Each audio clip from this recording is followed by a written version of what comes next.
வணக்கங்களே, கடவுள் அருள் டிவி நேயர்களுக்கு லக்ஷ்மி நாராயணன் அன்பு வணக்கங்கள். இப்போ நம்ம பார்க்கும்போது வார ராசி பலன் 17ஆம் தேதியிலேருந்து 23ஆம் தேதி வரை எப்படி இருக்க போதான் பார்க்குறோம். ஸோ எப்போதுமே சொல்கிறதாங்க, லக்னத்தை பாருங்கள். ராசிக்கு பார்ப்பதோ லக்னத்தை பார்க்க ரொம்ப பர்ஃபெக்டாக இருக்கும். உதாரணமாக ஒரு மகர லக்னம் ரிச்சிக ராசினா நீங்கள் ரிச்சிக ராசிக்கான பலன்களை பார்க்குறது மகர ராசிக்கான பலன்களை பார்க்க ரொம்ப பர்ஃபெக்டாக இருக்கும். முதல்ல வர்றது பொது பலன்கள், அதுக்கப்புறம் தசாபுக்தி பலன்கள். உங்கள் ஜனனகால ஜாதகத்தில் என்ன தசாபுக்தி அந்தரங்கள் வருதோ அதை வந்து நோட் பண்ணி வச்சு மிங்கிள் பண்ணி பாருங்கள், ரொம்ப பர்ஃபெக்டாக இருக்கும்.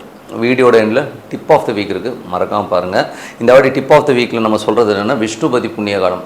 நமக்கு வந்து ஒரு பொருளாதார தடை, பொருளாதாரம் சம்மந்தமான விஷயங்களுக்கு இந்த விஷ்ணுபதி புண்ணிய காலத்தில் நீங்கள் செய்கிற பிரார்த்தனை பெரிய ஒரு ரிலீஃபாக இருக்கும். பெரிய பொருள் வர்றதுக்கான வாய்ப்புலாம் ரொம்ப சிறப்பாக இருங்க, மிஸ் பண்ணாமல் பாருங்கள். சிம்ம ராசி.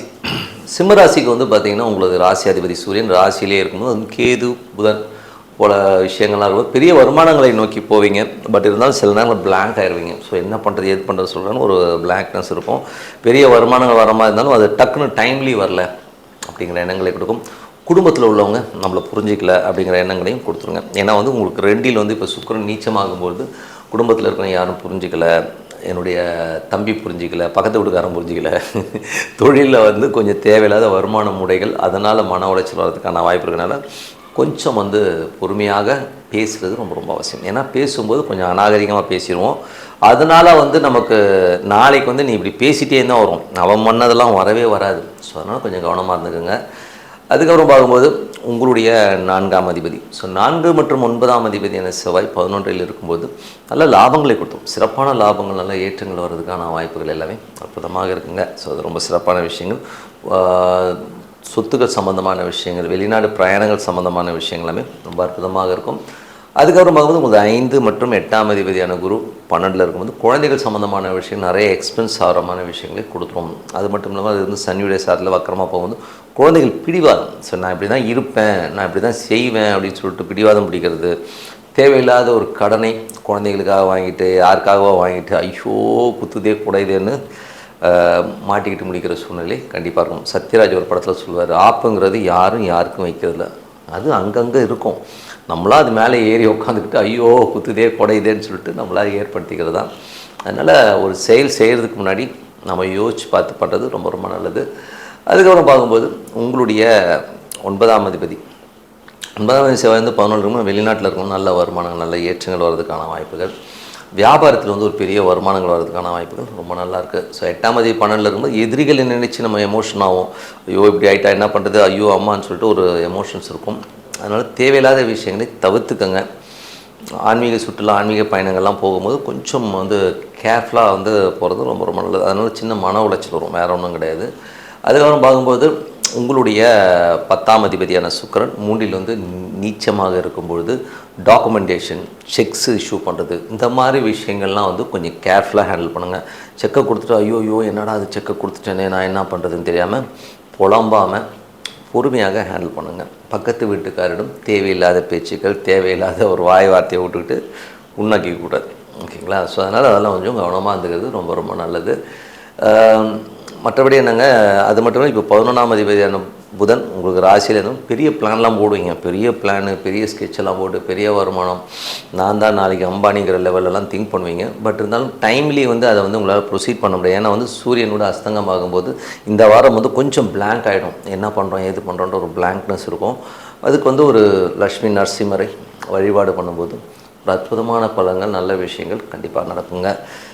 இதுவரை பார்த்தது வந்து பொது பலன்கள். இப்போ பார்த்து தசாபுக்தி பலன்கள். சூரியன் சிம்ம லக்னமாக இருந்து சூரியன் தசாபுக்தி, சூரியன் வந்து ராசியிலே இருக்கும்போது கொஞ்சம் கடன்கள் வாங்குகிற சூழ்நிலை ஏற்படும். பெரிய வருமானத்திற்கான திட்டங்கள்லாம் போட்டு ஒரு டைம்லி அது நடக்கலைங்கிற வருத்தங்களை கண்டிப்பாக வரும். ஆனால் நெக்ஸ்ட் வீக் கண்டிப்பாக நடந்துருங்க. அதுக்கப்புறம் சிம்ம லக்னமாக வந்து சந்திர தசாபுக்திகள். சந்திரன் வந்து உங்களுக்கு வந்து பார்த்திங்கன்னா நல்ல ஒரு முயற்சி, வெற்றி எல்லாமே கொடுக்கறதுக்கான வாய்ப்பு இருக்கும்.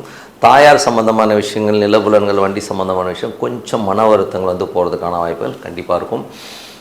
சிம்ம லக்னமாக இருந்து செவ்வாய் தசாபுத்தியந்திரங்கள். செவ்வாய் வந்து பார்த்திங்கன்னா உங்களுக்கு வந்து 4 மற்றும் 9ஆம் அதிபதி 11இல் இருக்கும். வீடு, சொத்துக்கள் சம்மந்தமான விஷயம், நல்ல லாபங்களும் நல்ல ஏற்றங்களும் வர்றதுக்கான வாய்ப்புகள் எல்லாமே ரொம்ப நல்லாயிருக்கு. வெளிநாடு சம்மந்தமான உறவுகளையும் பெரிய வருமானங்களை கண்டிப்பாக எதிர்பார்க்கலாம். சிம்ம லக்னமாக இருந்து ராகு தேசாபதி, ராகு வந்து பெரிய லாபங்களை கொடுப்பார். வியாபாரத்தில் வந்து இதுவரை நம்ம வந்து பெருசாக வந்து எய்ம் பண்ண ஒரு விஷயம் சக்ஸஸ் ஆகி ஒரு பெரிய லாபங்களை கொடுக்கறதுக்கான வாய்ப்பு ரொம்ப நல்லா இருக்குது. அதுக்கப்புறம் பார்க்கும்போது சிம்ம லக்னமாக இருந்து குரு தேசாபுத்தி வந்து குரு வந்து 5 8ஆம் அதிபதி 12 இருக்கும்போது குழந்தைகளால் நமக்கு வந்து ஒரு மன வருத்தங்களையும் கொஞ்சம் செலவுகள் அதிகமாக இழுத்துவிடமான விஷயங்கள் இருக்கும். மன வருத்தங்களும் அதனால் கொஞ்சம் கவனமாக இருக்கணும். அதே நேரத்தில் வந்து பார்த்திங்கன்னா வெளிநாடு சம்மந்தமான விஷயங்கள்லாம் பார்த்திங்கன்னா கொஞ்சம் எமோஷனாக இருக்கும். வெளிநாட்டில் இருக்கிறவங்க தேவையில்லாத மன உளைச்சலையோ ஸ்ட்ரெஸ்ஸையோ கொடுக்கறதுக்கான வாய்ப்பு இருக்கனால கொஞ்சம் கவனமாக இருக்கணும். சிம்ம லக்னமாக இருந்து சனி தேசாபுத்தி சனி வந்து 6 7ஆம் அதிபதி உங்களுக்கு வந்து 8இல் இருக்கும்போது வேலையில் ரொம்ப கவனம் தேவை. கணவன் மனைவிக்கினுள்ள பிடிவாதத்தை வந்து விட்டுருங்க. நான் தான் பெரியவன் நீ தான் பெரியவன் ஈகோ தூக்கி போட்டு இருக்கிற ஒரு வாழ்க்கை சந்தோஷமாக வாழ்ந்துப்பேன் ஜாலியாக இருக்கும்னு சொல்லிட்டு ஓடிடணும். அதை விட்டுட்டு வந்து சும்மா ஈகோ நீ பேசிட்டேன் நான் பேசிட்டேன் 5 வருஷம் முன்னாடி எப்படி பேசிட்டேன் 10 வருஷத்துக்கு முன்னாடி நீ இப்படி பேசிட்டேன்னு சொல்லி பேசுறது வந்து அர்த்தமே இல்லை. ஸோ அதனால் அதெல்லாம் கொஞ்சம் அவாய்ட் பண்ணிட்டீங்களே ரொம்ப சிறப்பு. சிம்ம லக்னமாக இருந்து புதன் தேசாபத்தினா புதன் 2 11ஆம் அதிபதி ராசியிலே இருக்கும்போது புத்தி கரெக்டாக வேலை செய்யாது. பெரிய வருமானம் பெரிய பிளான்லாம் போயிட்டு ஐயோ டைமில் போகும்போது ஐயோ எதுவுமே வேலை செய்யலைங்க ஒன்றுமே புரியலைங்க அங்கே போயிட்டு அவன் எதோ கேட்டால் நான் ஒன்றுமே புரிய மாட்டேன்ற மாதிரி சூழ்நிலை வரும். பட் அடுத்த வாரம் அது சக்ஸஸாக முடியறதுக்கான வாய்ப்பு ரொம்ப நல்லா இருக்குது.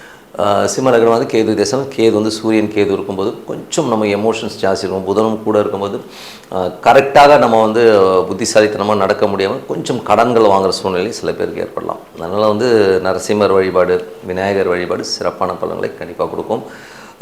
அதுக்கப்புறம் பார்க்கும்போது சிம்ம லக்னமாக இருந்து கேது தேசாபதி கேது வந்து பார்த்திங்கன்னா உங்களுக்கு சூரியன் கேதுவோடு இருக்கும்போது காலாஸ்திரி இல்லை ஒரு நாக கோயில்கள் ஈஸ்வரன் மற்றும் புற்றுக்கோயில்கள் இருக்கிற வழிபாடு பண்ணும்போது சிறப்பான பலன்களை கண்டிப்பாக கொடுத்துருங்க.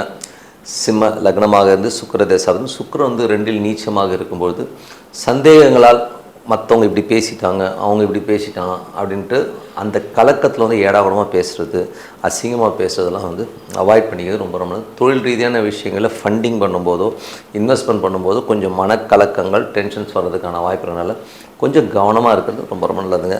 மற்றபடி என்னங்க என்னை பொறுத்தவரை வந்து ஒரு நல்ல ஒரு பிரார்த்தனை மனதார இறைவனை பிரார்த்தனை கண்டிப்பாக நம்ம அடுத்த லெவல் போகிறதுக்கான வாய்ப்பு ரொம்ப சிறப்பாக இருக்குது. Tip of the week. So இந்த முறை வந்து டிப் ஆஃப் த வீக்கில் நம்ம பார்க்குறது பார்த்திங்கன்னா விஷ்ணுபதி புண்ணிய காலம். இது வந்து ரொம்ப ரொம்ப முக்கியங்க. யாருக்கெல்லாம்னா எனக்கு பணமே இல்லை யாருக்கு தான் பணம் வேண்டாம் எல்லாருக்குமே பணம் தேவை இருக்குது.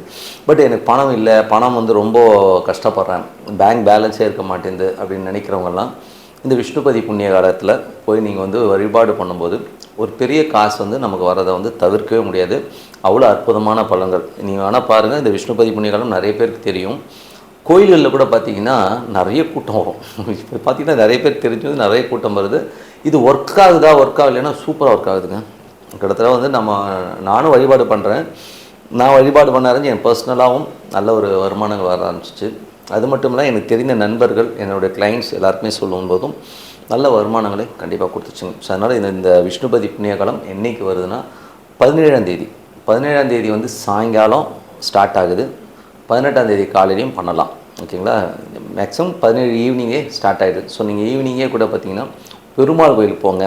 பெருமாள் கோயிலுக்கு போயிட்டு அந்த பெருமாளை மனதார வாழ்த்தி மனசார ஓம் நமோ நாராயணா அப்படின்னு சொல்லி ஒரு 27 முறை ஒரு 27 பூ கையில் வச்சுக்கோங்க. ஓகேங்களா. அந்த 27 பூ கையில் வச்சுக்கிட்டு மனதார ஓம் நமோ நாராயணா ஓம்னு அந்த இறைவனை தவிர வேறு எதுவும் இருக்கக்கூடாது. ஸோ மனதார வந்து பிரார்த்தனை பண்ணி அந்த ஒவ்வொரு பூவாக ஒவ்வொரு ரவுண்ட் அடிக்கும்போது வச்சுட்டு வாங்க. அற்புதமான ஒரு விஷயங்க. ஒரு பெரிய மேஜிக் நடக்கும் லைஃப்பில். வந்து நீங்கள் வந்து கொஞ்சம் கூட வந்து எதிர்பார்க்காத அளவுக்கு ஒரு பெரிய ஒரு மாற்றத்தை கண்டிப்பாக கொடுத்துருங்க. ஸோ அதனால் வந்து இதை வந்து மிஸ் பண்ணாமல் எல்லோருமே வந்து என்றைக்கு வருதுன்னா 17ஆம் தேதி அன்றைக்கி சாயங்காலம் பண்ணலாம். இல்லைன்னா 18ஆம் தேதி காலையிலையும் பண்ணலாம். அற்புதமான விஷயங்கள் உங்கள் வாழ்க்கையில் பெரிய வெற்றி பெற இது சிறப்பான விஷயமாக அமையுங்க. ஸோ மீண்டும் ஒரு நிகழ்ச்சியில் சந்திப்போம். உங்களிடம் விடைபெறுவது உங்கள் லட்சுமி நாராயணன். நன்றி, வணக்கம். கடவுள் அருள் டிவியை பார்த்தமைக்க நன்றிகள். மேலும் இது போன்ற தகவல்களை தெரிந்து கொள்ள கடவுள் அருள் டிவியை சப்ஸ்கிரைப் செய்யுங்கள். மறக்காமல் பெல் ஐக்கானை கிளிக் செய்யுங்கள்.